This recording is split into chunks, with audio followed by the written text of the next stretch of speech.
नमस्कार दर्शकों, आज हम किसी जॉब के बारे में बात नहीं कर रहे हैं, लेकिन हाँ, ये एग्ज़ाम आपकी जॉब के लिए होता है। मतलब ये एग्ज़ाम पास करने के लिए आपको ऑब्वियसली जॉब मिलेगी ही। और ये जो एग्ज़ाम है आपका यूजीसी नेट का है, आप जानते हैं सब यूजीसी नेट के बारे में। और एनटीए द्वारा ये कंडक्ट कराया जाता है। तो दिसंबर के लिए फॉर्म आ चुके हैं, ठीक है, यानी दिसंबर 2024 के लिए आपके ये फॉर्म आ चुके हैं। अब हम इसकी इंपॉर्टेंट डेट देख लेते हैं कि कब तक आपको फॉर्म भरना है, शुरुआत कब से होगी। तो जो आपकी जो ये स्टार्ट होगी ऑनलाइन रजिस्ट्रेशन, तो 19 नवंबर से हो चुके हैं। 10 दिसंबर तक आपके फॉर्म भरे जाएंगे, ध्यान रखिएगा। और इसमें आपको आपकी एग्जाम फीस भरने का मौका 11 दिसंबर तक दिया जाएगा। कितनी फीस लगेगी? जनरल और अनरिजर्व के लिए 1150 रुपये लगेंगे। जनरल ईडब्ल्यूएस ओबीसी एनसीएल यानी नॉन क्रीमी लेयर के लिए 600 रुपये लगेंगे। और जो भी कैंडिडेट एससी एसटी और पीडब्ल्यूडी हैं उनको जो है 325 रुपये देने हैं। और 325 ही थर्ड जेंडर के लिए भी रखे हैं, ठीक है।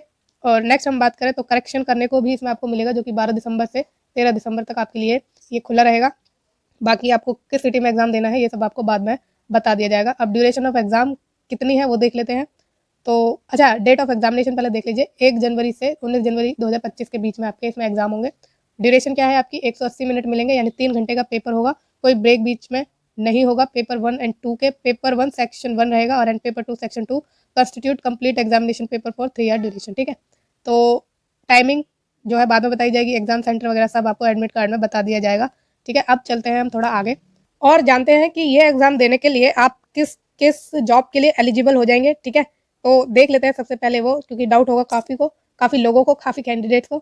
तो जो भी कैंडिडेट जेआरएफ और असिस्टेंट के सॉरी तो जो भी कैंडिडेट जेआरएफ और असिस्टेंट प्रोफेसर के लिए क्वालिफाई करेंगे वो जेआरएफ के लिए भी एलिजिबल है, असिस्टेंट प्रोफेसर में अप्लाई करने के लिए भी एलिजिबल है और पीएचडी में एडमिशन लेने के लिए भी एलिजिबल है। और इसमें जो दूसरी कैटेगरी है, कैटेगरी 1 थी, दूसरी कैटेगरी में जो भी candidate assistant professor admission PhD में लेने के लिए क्वालिफाई करेंगे वो जेआरएफ के लिए एलिजिबल नहीं रहेंगे और असिस्टेंट प्रोफेसर के लिए एलिजिबल रहेंगे, पीएचडी में एडमिशन लेने के लिए एलिजिबल रहेंगे। और कैटेगरी 3 में जो सिर्फ पीएचडी के लिए क्वालिफाई करेंगे, ना तो वो जेआरएफ के लिए एलिजिबल है ना असिस्टेंट प्रोफेसर के लिए, सिर्फ वो पीएचडी में एडमिशन लेने के लिए एलिजिबल रहेंगे, ठीक है। तो ये बात आपके समझ में आ गई होगी क्लियरली। तो एक बार मैं पढ़ के बता दूं, UGC NET under category 2 and category 3 can be used as an entrance test for PhD admission in place of entrance test conducted by different universities for admission to PhD. तो कैटेगरी 2 और category 3 वाले, जिसमें कि जो PhD के लिए सिर्फ करेंगे या असिस्टेंट प्रोफेसर पीएचडी के लिए करेंगे, तो उनको कोई भी एंट्रेंस टेस्ट नहीं देना है पीएचडी में एडमिशन लेने के लिए। वो डायरेक्टली अपना एडमिशन ले लेंगे, क्योंकि आपका जो ये नेट है वो एंट्रेंस टेस्ट के रूप में ही यूज़ आपका हो जाएगा, ठीक है। बाकी आपको इसमें इंटरव्यू देना है अपना एडमिशन लेने के लिए। For candidate qualified under category 2 and 3, the marks obtained in the net will have 70% weightage and 30% weightage will be based on the performance and interview या फिर viva was conducted by the university concerned. The PhD admission will be based on combined merit of net marks and the marks obtained in the interview viva was. तो जो भी candidate category 2 और category 3 को qualify करेंगे उन्हें जो है admission में पीएचडी में एडमिशन लेने के लिए नेट का जो स्कोर है उसको 70% वेटेज दी जाएगी और जो आप इंटरव्यू में मार्क्स ऑब्टेन करेंगे उसके 30% आपको इसमें वेटेज मिलेगी, ठीक है। तो ये तो आपका सारा पीएचडी में एडमिशन लेने के लिए और बाकी चीज़ें आप इसमें समझ गए होंगे किस किस तरह से आपको किस तरह की एलिजिबिलिटी इसमें मिल जाती है, ठीक है। तो एग्जामिनेशन स्कीम की बात करें तो मोड ऑफ एग्जामिनेशन सबसे पहले जान लीजिए, सीबीटी है, यानी कंप्यूटर बेस्ड टेस्ट होगा। बीच में अभी ये शायद पिछले वाले एग्जाम में ऑफलाइन हुआ था, पिछले से पिछले वाले में जो कि लीक हो गया था, उसके बाद ऑनलाइन कराया, अब ये फिर ऑनलाइन हो गया है, ठीक है। तो इसमें पैटर्न ऑफ एग्जामिनेशन आपका क्या रहने वाला है वो देख लेते हैं। तो इसमें 2 सेक्शन रहेंगे आपके, जो मैंने आपको शुरू में बताया। Both the section will consist of objective type multiple choice questions. तो दोनों ही आपके सेक्शन एमसीक्यू टाइप के क्वेश्चन रहने वाले हैं। फिर जो पहला सेक्शन है यानी पहला पेपर है उसमें आपके 100 मार्क्स के पेपर होंगे और 50 क्वेश्चन होंगे, यानी एक क्वेश्चन 2 मार्क्स का होगा। किस तरह का पेपर आएगा इसमें? तो ये आपका असेस करेगा टीचिंग रिसर्च एप्टीट्यूड और प्राइमरीली ये डिज़ाइन किया गया है आपकी रीजनिंग एबिलिटी टेस्ट करने के लिए, रीडिंग कॉम्प्रिहेंशन को टेस्ट करने के लिए और divergent thinking and general awareness को टेस्ट करने के लिए, ठीक है। और जैसा टाइम तो मैंने बताई दिया आपको 3 घंटे का है।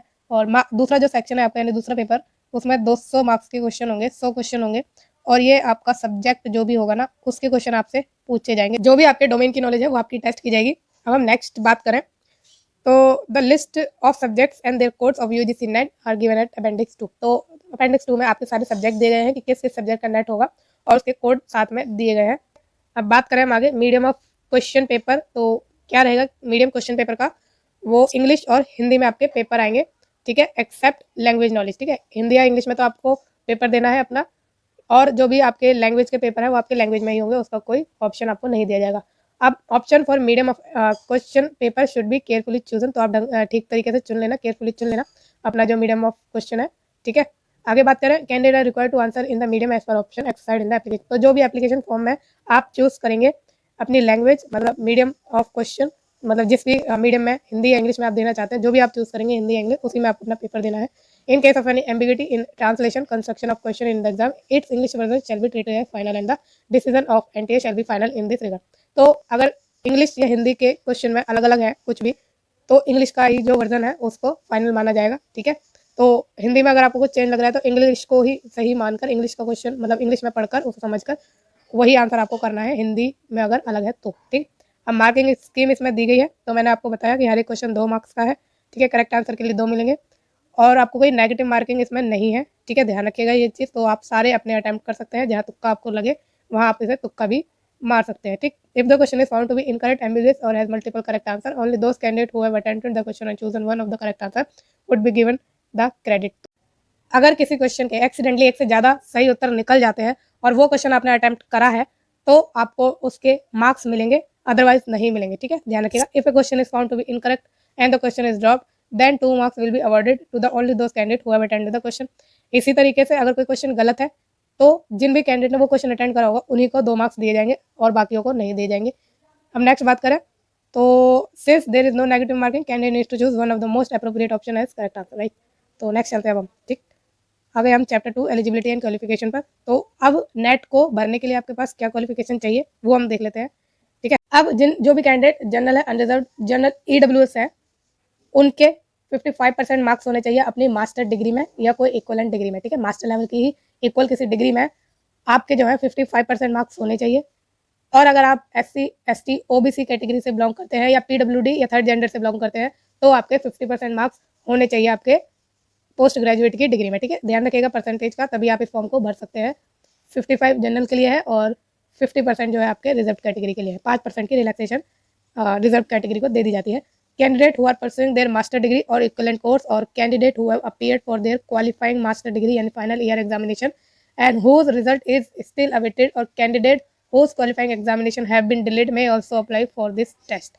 तो जिस भी कैंडिडेट का भी रिजल्ट आना बाकी है, उन्होंने फाइनल का अपना एग्जाम दे रखा है और जिनकी कंप्लीट हो चुकी है, जो परस्यू कर रहे हैं, सभी इसमें अप्लाई कर सकते हैं। However, such candidate will be admitted provisionally and shall be considered eligible for award of JRF eligibility for assistant professor only after they have passed their master degree or equivalent examination with at least 55% marks. तो उसमें आपको 55% minimum तो लाने ही लाने हैं, ध्यान रखिएगा। और 55 ऑब्वियसली जनरल की बात हो रही है और 50 रिजर्व की बात हो रही है, ठीक।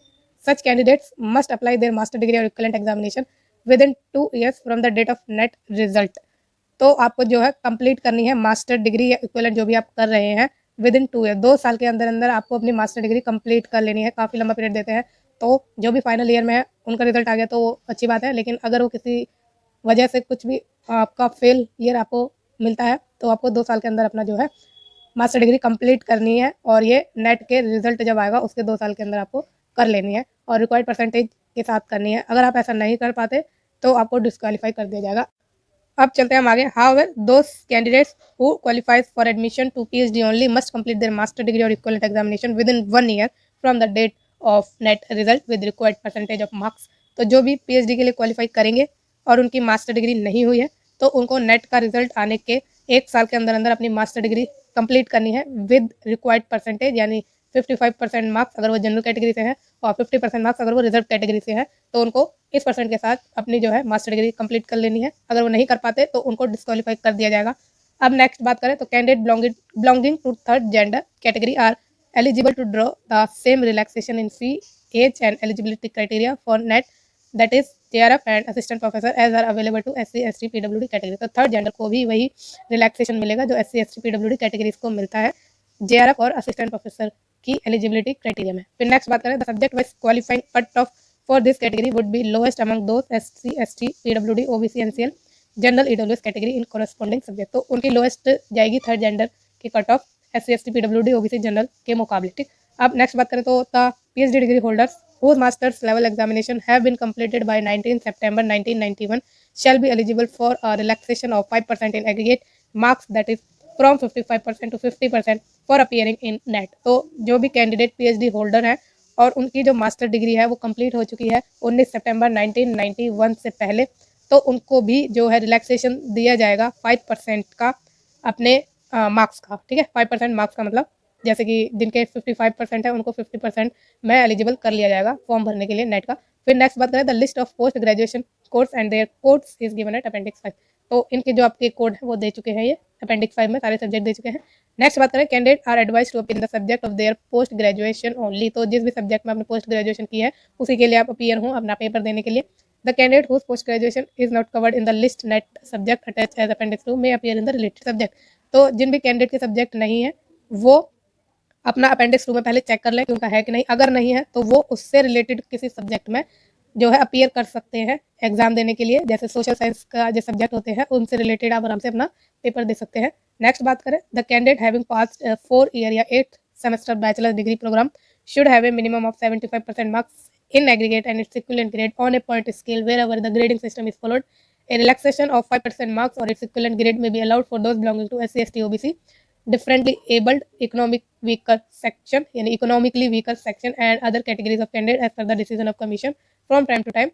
ठीक है, तो जिन भी कैंडिडेट का 4 ईयर का बैचलर डिग्री है और 75% मार्क्स है तो उसमें 5% का रिलैक्सेशन मिलेगा रिजर्व कैटेगरी को। इसमें ये बताया गया है the candidate qualifying in the NET based on 4 year undergraduate degree will be eligible for award for JRF and for the admission to PhD। तो जो 4 ईयर अंडर ग्रेजुएट की डिग्री वाले कैंडिडेट है और उनके जो है 75% अगर वो अनरिजर्व कैटेगरी से हैं और 70% अगर वो रिजर्व कैटेगरी से हैं, इतने परसेंटेज है तो नेट में अपीयर वो कर सकते हैं और वो और वो जो है JRF के लिए क्वालिफाई कर सकते हैं या PhD में एडमिशन लेने के लिए क्वालिफाई कर सकते हैं और असिस्टेंट प्रोफेसर के लिए उनकी कोई भी एलिजिबिलिटी नहीं है। ठीक, the candidate qualifying in the NET based on 4 year undergraduate degree will not be eligible appointment as assistant professor. तो मैंने आपको बता ही दिया है।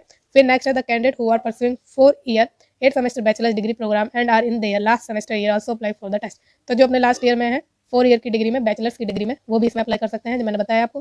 However such candidate will be admitted provisionally. तो सेम वही है, उन्हें भी प्रोविजनली एडमिट किया जाएगा JRF में एडमिशन टू PhD के लिए सिर्फ। ठीक, तो और उन्हें क्वालिफाई करनी होगी अपनी bachelors degree with required percentage. अगर वो नहीं करते तो उनकी जो नेट की जो सर्टिफिकेट है वो कैंसिल कर दिया जाएगा। फिर the candidate with 4 year bachelor degree programme are allowed to appear in the subject in with they want to pursue PhD। तो जो भी कैंडिडेट अपनी बैचलर डिग्री में है और वो नेट देना चाहते हैं तो जिस भी सब्जेक्ट में वो अपनी PhD करना चाहते हैं उसी सब्जेक्ट में वो नेट दे सकते हैं। ठीक है, irrespective of the discipline in with they have attend the 4 year bachelors degree. तो जो भी बैचलर्स डिग्री का सब्जेक्ट अगर अलग है तब भी आप अलग सब्जेक्ट में नेट दे सकते हैं और वो जिस भी सब्जेक्ट में आप अपना नेट देंगे उसी में आप अपनी PhD परस्यू कर सकते हैं आगे। ठीक, तो candidate are neither required to send any certificate document in support of their eligibility nor print out of their application form और कंफर्मेशन पेज टू NTA। तो किसी भी तरह का कोई डॉक्यूमेंट भेजने की कहीं भी जरूरत नहीं है आपको। एंड आगे चले तो candidate with post graduate diploma certificate awarded by Indian university institute और foreign degree diploma certificate awarded by foreign university institute should in their own interest ascertain the equivalence of their diploma degree certificate with master degree of recognized Indian University from Association of Indian University New Delhi, and for the law student they have to ascertain their equivalence via Bar Council of India। ठीक है, तो इसमें ये बताया गया है कि जो भी कैंडिडेट है डिप्लोमा सर्टिफिकेट के साथ और वो diploma certificate post graduate diploma certificate है तो वो अपना एलिजिबिलिटी या फिर मास्टर डिग्री के इक्वलेंट है कि नहीं इसका पता अपनी कंसर्न यूनिवर्सिटी से लगा सकते हैं, तभी आप इसमें फॉर्म भरिएगा अगर वो मास्टर डिग्री के इक्वलेंट है। सेम लॉ स्टूडेंट के लिए भी ये है। ठीक है, अब इंस्ट्रक्शंस की बात करें the eligibility in net will depend on performance of the candidate in both section of UGC net in aggregate. तो ऑफकोर्स आपकी परफॉर्मेंस इसमें मेन है, उसी पर डिपेंड करेगी आपकी नेट की एलिजिबिलिटी कि आप क्वालिफाई कर रहे हैं या नहीं। The candidate qualifying exclusively for assistant professor and admission to PhD और for admission to PhD only will not be consider for the award of JRF। तो ये मैंने आपको पहले ही बता दिया कि जो भी कैंडिडेट असिस्टेंट प्रोफेसर PhD के लिए क्वालिफाई करेंगे वो JRF के लिए एलिजिबल नहीं रहेंगे या उनको अवार्ड नहीं दिया जाएगा JRF का। फिर नेक्स्ट हम बात करें तो thoughtfully select the various option available in the application form. तो कैंडिडेट को जो अपना ऑप्शन खुद ही चूज करना है थॉटफुली। नेक्स्ट बात करते हैं candidate who qualify the test of eligibility for assistant professor will be governed by the rules and regulation for recruitment of assistant professor of the concerned university college state government as the case may be। आप बात करें जो भी candidate JRF के लिए qualify करेंगे वो assistant professor के लिए डेफिनेटली अप्लाई कर सकते हैं या एलिजिबल है वो असिस्टेंट प्रोफेसर की पोस्ट के लिए। और जो आपकी JRF की यानी जूनियर रिसर्च फेलोशिप का अवार्ड है उसकी वैलिडिटी 3 साल तक ही रहती है। ठीक है, लाइफ टाइम उसकी वैलिडिटी नहीं है, ध्यान रखिएगा। और जो भी कैंडिडेट PhD के लिए ऑलरेडी ज्वाइंड है उनकी जो फेलोशिप की कमेंसमेंट है, मतलब उनको जो फेलोशिप का अवार्ड की कमेंसमेंट है वो जो है नेट के रिजल्ट की डेट पर ही तय की जाएगी। अब शायद ये आप समझे ना हो, इसका मतलब यह है कि अगर नेट का रिजल्ट आपका 7 फरवरी को आया है, तो 7 फरवरी से ही आपकी फेलोशिप की कमेंसमेंट मानी जाएगी। ये उन कैंडिडेट के लिए है जिन्होंने पीएचडी में ऑलरेडी एडमिशन ले रखा है, ठीक है। अब नेक्स्ट बात करें तो the national fellowship for schedule caste student and national fellowship for other backward caste shall be govern by guidelines. Okay, तो ये गाइडलाइंस के थ्रू ही आपकी जो है रेगुलेट होगी, आपको पता ही है। अब एग्जाम्पशन इसमें कुछ दिया गया है एलिजिबिलिटी फॉर असिस्टेंट प्रोफेसर के लिए। NET SET shall remain the minimum eligibility condition for recruitment and appointment of assistant professor. तो ये आपकी जो नेट है, सेट है और सेलेक्ट है, ये मिनिमम आपकी एलिजिबिलिटी है असिस्टेंट प्रोफेसर में अप्लाई करने के लिए, किसी भी यूनिवर्सिटी, कॉलेज और इंस्टीट्यूट में अप्लाई करने के लिए। इन this regard exemption from net select will be govern by UGC regulation. तो यूजीसी रेगुलेशन के अकॉर्डिंग ही आपकी जो है एग्जाम्पशन आपको मिलेगा नेट सेट सेलेक्ट के लिए। फिर the candidate who have pass the UGC CSI JRF examination prior to 1989 are also exempted from appearing in NET. तो जो जिन भी कैंडिडेट ने अपना यूजीसी सीएसआई या जेआरएफ एग्जामिनेशन 1989 से पहले कंप्लीट कर लिया है, मतलब पास कर लिया है, उनको जो है नेट में अपीयर होने की जरूरत नहीं है। For side candidate the candidate who have clear the state eligibility test accredited by UGC for assistant professor held prior to 1 June 2002 are exempted from appearing in NET and are eligible to apply for assistant professor anywhere in India. अब जो भी candidate set के candidate है, यानी state eligibility test दे चुके हैं और वो उसमें क्वालिफाई कर चुके हैं और उन्होंने जो है 1 जून 2002 से पहले क्वालिफाई करा है, तो उन्हें भी नेट देने की ज़रूरत नहीं है और वो असिस्टेंट प्रोफेसर के लिए इंडिया में कहीं भी अप्लाई कर सकते हैं अपने सेट के बेस पर, ठीक है। अब बात करें for set held from 1 June 2002 onwards, the disqualified candidates are eligible to apply for the post of assistant professor only in university college situated in the state from where they have cleared their set, ठीक है। तो जो भी कैंडिडेट ने 1 June 2002 के बाद अपना जो है सेट दिया है और वो क्वालिफाई कर गए हैं, तो उनको असिस्टेंट प्रोफेसर के लिए अप्लाई करने के लिए वो एलिजिबल है अपने ही स्टेट में। ये ऑल ओवर इंडिया का नहीं है। ऑल ओवर इंडिया केवल 1 जून 2002 से पहले के कैंडिडेट के लिए है और इस डेट के बाद के कैंडिडेट सिर्फ उस स्टेट में ही अपना असिस्टेंट प्रोफेसर के लिए अप्लाई कर सकते हैं। अब इसमें आपकी एज लिमिट भी है और एज रिलैक्सेशन भी है। तो जो भी कैंडिडेट 30 साल से नीचे के हैं वो जेआरएफ के लिए अप्लाई कर सकते हैं और 5 साल का इसमें रिलैक्सेशन दिया जाएगा ओबीसी को, जो कि ओबीसी सेंट्रल लिस्ट के हिसाब से होंगे, ठीक है। आपको पता है कि स्टेट लिस्ट की जो आपकी कैटेगरी की लिस्ट है वो अलग होती है और सेंट्रल लिस्ट जो होती है, मतलब सेंट्रल लिस्ट में जो कैटेगरी होती है वो अलग होती है, ठीक है। तो आपकी जो सेंट्रल लिस्ट के हिसाब से आप ओबीसी में अगर आते हैं तो आपको 5 साल का जो है एज रिलैक्सेशन मिल जाएगा। इसी तरह एससी एसटी पीडब्ल्यूडी और थर्ड जेंडर को भी, साथ में वुमेन को भी 5 साल का रिलैक्सेशन मिल जाएगा, ठीक है। ध्यान रखिएगा किस किस को मिल रहा है, SC ST PWD third gender, साथ में वुमेन एप्लीकेंट्स, ठीक है, और ओबीसी को, ठीक है, जो कि नॉन क्रीमी लेयर है उनको। फिर रिलैक्सेशन विल ऑल्सो भी provided to the candidate with research experience. अब जिन भी कैंडिडेट को रिसर्च एक्सपीरियंस है उन्हें भी 5 साल का रिलैक्सेशन मिल जाएगा। Limited to the period spent on research in the relevant related subject of post graduation degree subject to a maximum of 5 years. तो जितने भी साल की उन्होंने अपनी रिसर्च की है उतने साल को उन्हें एज रिलैक्सेशन मिलेगा और ये मैक्सिमम आपका 5 साल तक जा सकता है, ठीक है। On production of certificate from appropriate authority which should be recognise Indian university. तो जो आपका रिसर्च का पेपर है वो आपका जो है रिकॉग्नाइज होना चाहिए Indian university, national important institute से या फॉरेन यूनिवर्सिटी से, ठीक है, जो कि अप्रूव होना चाहिए या रिकॉग्नाइज एक्रेडिटेड होना चाहिए इट्स ओन कंट्री। और public sector undertaking of government, तो आपकी ये सब रिकॉग्नाइज होना चाहिए, ध्यान रखिएगा। 3 ईयर रिलैक्सेशन मिलेगा to candidate with LLM degree, जो भी एलएलएम की डिग्री कर रहे हैं, ठीक है, ये कर चुके हैं, उन्हें 3 साल का एज रिलैक्सेशन मिल जाएगा। और a relaxation up to 5 years provided to the candidate who have serve in the armed forces subject to length of service in the armed forces up to the first day of month in which the concerned UGC NET is conducted, that is 1/1/2025. Total age relaxation on the above ground shall not be exceed 5 years under any circumstances. तो जो भी candidate arm forces में सर्व कर चुके हैं या जितने भी साल सर्व करा है उस हिसाब से आपको जो है एज रिलैक्सेशन मिलेगा और ये मैक्सिमम आपका 5 साल तक आपको एज रिलैक्सेशन मिल सकता है। असिस्टेंट प्रोफेसर की बात करें तो इसके लिए कोई भी अपर एज लिमिट नहीं है, ठीक है, ध्यान रखिएगा, इसमें कोई अपर एज लिमिट नहीं है, कितनी भी एज तक आप इसमें अप्लाई कर सकते हैं और एडमिशन टू पीएचडी के लिए भी कोई एज लिमिट आपकी नहीं है, ठीक। अब चलते हैं हम आगे। तो ये आपकी एज रिलैक्सेशन और एज लिमिट की बात थी जो कि इंपॉर्टेंट थी आपके लिए। अब रिजर्वेशन की इसमें बात की गई है, तो रिजर्वेशन में आपको मैंने बता दिया है और किस हिसाब से रिजर्वेशन मिलता है आपको पता ही है। 15% एससी को, 7.5% एसटी को, 27% ओबीसी को, 10% ईडब्ल्यूएस को और 5% आपका मिलता है state in the above mention category for PWD, ठीक, विद 40% मोर डिसेबिलिटी, तो उनकी 40% डिसेबिलिटी होनी चाहिए। और ये सारे प्रोविजंस दिए गए हैं कि पीडब्ल्यूडी कौन कौन हो सकते हैं। ऑफिस मेमोरेंडम की बात की गई है जो कि हमारे लिए अभी इंपॉर्टेंट नहीं है। तो आगे चलते हैं, हम स्क्राइब की ज़रूरत है जिन्हें ये उनके लिए है जो भी अपने साथ लेना चाहते हैं। और रजिस्ट्रेशन एंड एप्लीकेशन प्रोसेस पर अब हम आ गए हैं। तो जब आप अप्लाई करेंगे तो आपको सब कुछ पता चल जाएगा। लेकिन अगर फिर भी आपको कोई डिफ़िकल्टी होती है तो आप मुझसे पूछ सकते हैं कमेंट के थ्रू, ठीक है? तो अगर आपको कुछ भी इससे समझ नहीं आया है वीडियो में, कुछ भी आपको डाउट है, तब भी आप मुझसे कमेंट के थ्रू पूछ सकते हैं या मेरे सोशल मीडिया हैंडल्स के थ्रू मुझसे कनेक्ट कर सकते हैं, ठीक है? और बात करते हैं अब आगे। तो इसमें आपको सारा एप्लीकेशन का प्रोसेस समझाया गया है। अगर आपको फॉर्म भरने में कोई भी असुविधा होती है, आप फॉर्म नहीं भर पाते, आपके पास फैसिलिटी नहीं है फॉर्म भरने के लिए, तो आप मुझसे भी अपना फॉर्म भरवा सकते हैं। बिल्कुल जेन्युइन है ये, कोई भी आपसे फ्रॉड नहीं होगा, कुछ भी नहीं होगा। टेंशन फ्री रहिएगा इस बारे में आप, ना ही आपके किसी डॉक्यूमेंट का मिसयूज़ किया जाएगा। और बात करते हैं अब आगे। तो यह आपका document to be brought to the examination centre. अब आपको एग्जामिनेशन सेंटर में क्या-क्या लेके जाना है, तो आप printed copy of admit card लेके जाएँगे, जो कि आप डाउनलोड करेंगे एनटीए वेबसाइट से। एक पासपोर्ट साइज़ फ़ोटोग्राफ आपको लेके जानी है, ये इंपॉर्टेंट होता है, कई बच्चे भूल जाते हैं और उन्हें लास्ट टाइम पे डिफ़िकल्टी का सामना करना पड़ता है। तो एक फ़ोटोग्राफ आप अपने लेके जाएँगे अपने साथ, और वो सेम होनी चाहिए जो आपने अपनी एप्लीकेशन फॉर्म में अपलोड करी है, ठीक है? जो कि ये पेस्ट करी जाएगी आपके अटेंडेंस शीट में। तो इम्पॉर्टेंट है ये, आपकी अटेंडेंस शीट में जो भी आप फ़ोटोग्राफ लेके जाएँगे वो आपकी चिपकाई जाएगी, ठीक है? वो सेंटर में during examination. Any one of the authorised photo IDs, तो एक आपको ऑथराइज्ड फ़ोटो आईडी लेके जानी है, और वो नॉन एक्सपायर्ड होनी चाहिए, ओरिजिनल होनी चाहिए। और ये जो आपकी फ़ोटो आईडीज़ है वो आपके आधार कार्ड हो सकता है, PAN card, driving licence, passport with photograph, ठीक है? इनमें से कुछ एक आपको लेके जानी है अपनी ID. And the name on the photo identification must match the name as shown in admit card. तो सब कुछ आपका सेम मैच होना चाहिए, कुछ भी मिसमैच नहीं होना चाहिए, ठीक है? If the name has been change, तो ये उनके लिए है जो कि नेम चेंज हो जाता है। To events such as marriage, candidate must show the relevant document at the time of exam. तो जिनकी मैरिज हो चुकी है, उनका नाम चेंज हो गया है, ठीक है? तो उनको अपना मैरिज सर्टिफिकेट दिखाना पड़ेगा, या डाइवोर्स सर्टिफिकेट, या डिग्री, या लीगल नेम चेंज डॉक्यूमेंट आपको दिखाना पड़ेगा। PWD certificate issued by competent authority if claiming the relaxation under PWD category.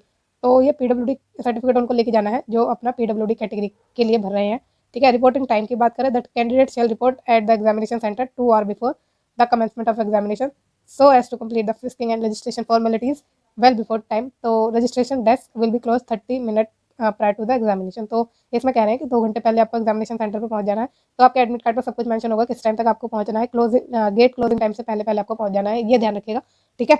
अब बात करें हम आगे, तो अब हम सीधा चलते हैं आपके सब्जेक्ट्स पर कि किस किस सब्जेक्ट में आपका जो है नेट होता है। तो आप चेक कर लीजिए कि आपका होता है, अगर उसमें नहीं है तो किसी रिलेटेड सब्जेक्ट में आप अपना नेट दे सकते हैं, ठीक है? तो ये अनफेयर मीन्स है, तो कहाँ है? ये है आपका एनेक्सर 2। अब ये सब्जेक्ट की लिस्ट जो है, मतलब ये पूरा आपको डॉक्यूमेंट जो है आपका, ये नोटिफिकेशन, वो आपको इस वीडियो के डिस्क्रिप्शन बॉक्स में मिल जाएगा, वहाँ से आप डाउनलोड करके चेक भी कर सकते हैं खुद से, ठीक है? तो बहुत सारे सब्जेक्ट इंक्लूडेड हैं इसमें, ठीक है? तो ये सारे हैं आपके सब्जेक्ट, तो चाहे तो आप देख लीजिएगा, है ना? तो 85 इसमें आपके जो है सब्जेक्ट है टोटल। तो चलिए एक बार पढ़ के मैं आपको बता ही दूँ। होम साइंस आपका सब्जेक्ट है, सॉरी ये पहला नहीं है, आई एम सॉरी। हाँ जी, तो ये है आपका adult education, continuing education, andrology, non formal education. Anthropology है, Arab culture and Islamic studies, Arabic, archaeology, Assamese, Bengali, Bodo, Buddhist, Jain, Gandhian and peace studies, ये एक ही है 9th नंबर का।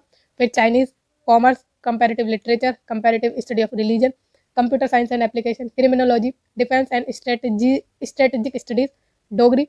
फिर 18 नंबर का है जिसमें रिलेटेड सब्जेक्ट है, तो इकोनॉमिक्स है, rural economics, cooperation, demography, development planning, development studies, econometrics, applied economics, development economics, business economics. इनमें से किसी एक के लिए भी आप अपना जो है नेट दे सकते हैं। नेक्स्ट है एजुकेशन, फिर है electronic science, English, environmental science, folk literature, forensic science, French या फ्रेंच वर्जन। फिर है geography, German, Gujarati, Hindi, Hindu studies, history, home science, human rights and duties, Indian culture, Jain knowledge system, Japanese, Kannada, Kashmiri, Konkani. फिर है लेबर वेलफेयर और इसके related subject, personal management, industrial relations, labour and social welfare, human resource management. फिर next subject आपका law, फिर है library and information sciences, linguistics, Maithili, Malayalam, management including business administration, management, marketing management, industrial relations and personal management, financial management, cooperative management. ये सब आपके related subjects हैं, ठीक है? नेक्स्ट सब्जेक्ट है आपका मणिपुरी, फिर है मराठी, फिर मास कम्युनिकेशन है, जर्नलिज्म, फिर है म्यूजियोलॉजी एंड कंजर्वेशन। नेक्स्ट है म्यूजिक और नेपाली, फिर ओडिया, फिर पाली, परफॉर्मिंग आर्ट्स जो कि डांस, ड्रामा या थिएटर। फिर है Persian, philosophy, physical education, political science, politics including international relations, international studies including defence, strategic studies, West Asian studies, South East Asian studies, African studies, South Asian studies, Soviet studies, American studies, ठीक? फिर next subject है आपका population studies, फिर है प्राकृत, फिर है psychology, फिर public administration. Next है Punjabi, Rajasthani, Russian, Sanskrit. Sanskrit traditional subjects जो कि आपके रिलेटेड सब्जेक्ट है, ज्योतिषा, सिद्धांत ज्योतिष, नव्य व्याकरण, मीमांसा, नव्य न्याय, सांख्य योगा, तुलनात्मक दर्शन, शुक्ल यजुर्वेदा, माधव वेदांत, धर्मशास्त्र, साहित्य और पुराणोतिहास और अगामा। तो इनमें से कोई भी रिलेटेड सब्जेक्ट में आप अपना एग्जाम दे सकते हैं। नेक्स्ट सब्जेक्ट है आपका Santhali, Sindhi, social medicine and community health. Next है सोशल वर्क, फिर sociology, Spanish, Tamil, Telugu, tourism, administration and management, फिर है ट्राइबल एंड रीजनल लैंग्वेज या लिटरेचर, फिर है उर्दू, विजुअल आर्ट जिसमें इंक्लूडेड है ड्राइंग एंड पेंटिंग या स्कल्पचर, ग्राफिक्स या अप्लाइड आर्ट्स या हिस्ट्री ऑफ आर्ट। इनमें से किसी एक सब्जेक्ट में अपनी मास्टर डिग्री की है तो आप इसमें अप्लाई कर सकते हैं। फिर नेक्स्ट है वुमेन स्टडीज एंड नेक्स्ट है योगा, फिर डिजास्टर मैनेजमेंट और लास्ट है आपका आयुर्वेदा बायोलॉजी। तो ये आपके सारे सब्जेक्ट हैं। इनमें से किसी एक में अगर आपने अपनी मास्टर डिग्री की है तो आप अपना आराम से अप्लाई कर सकते हैं। अब इसमें आपको एक कुछ नोट दिया गया है, the candidate with master degree in geography. तो जिन्होंने भी ज्योग्राफी में अपनी मास्टर डिग्री की है with specialisation in population studies और मैथमेटिक्स और statistics are also eligible to apply in the subject population studies. तो जिन्होंने भी इसमें से मतलब कि अपनी जो है इसमें से किसी एक में अपनी मास्टर डिग्री ली है वो पॉपुलेशन स्टडीज़ के लिए अपना वो नेट दे सकते हैं। और the candidate with master degree in humanities, तो जिन्होंने ह्यूमैनिटीज़ में अपनी मास्टर डिग्री की है including languages and social sciences are eligible to appear in the subject women studies. ठीक है, तो इस सब्जेक्ट में आप अपनी जो है नेट दे सकते हैं। तो अब आपको सब कुछ समझ आ गया होगा।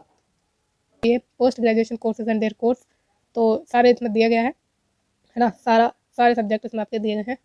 तो मास्टर ऑफ आयुर्वेद आचार्य है, फिर लॉ है, architecture, commerce, dance, education, library science, literature, music, pharmacy, business administration, computer application, financial management, human resource development, international business, marketing management, फिर है optometry, hospital administration, journalism and mass communication, occupational therapy, public health, social work, planning, science, statistics है, technology, veterinary science, फिर arts, फिर foreign trade, physical education, tourism management, physical education, sports science, फिर CSCS, ICW and other. ठीक है, तो ये आपके जो है स्पेसिफिकली जो कोर्स है मास्टर डिग्री के जिस सब्जेक्ट में है वो दिए गए हैं।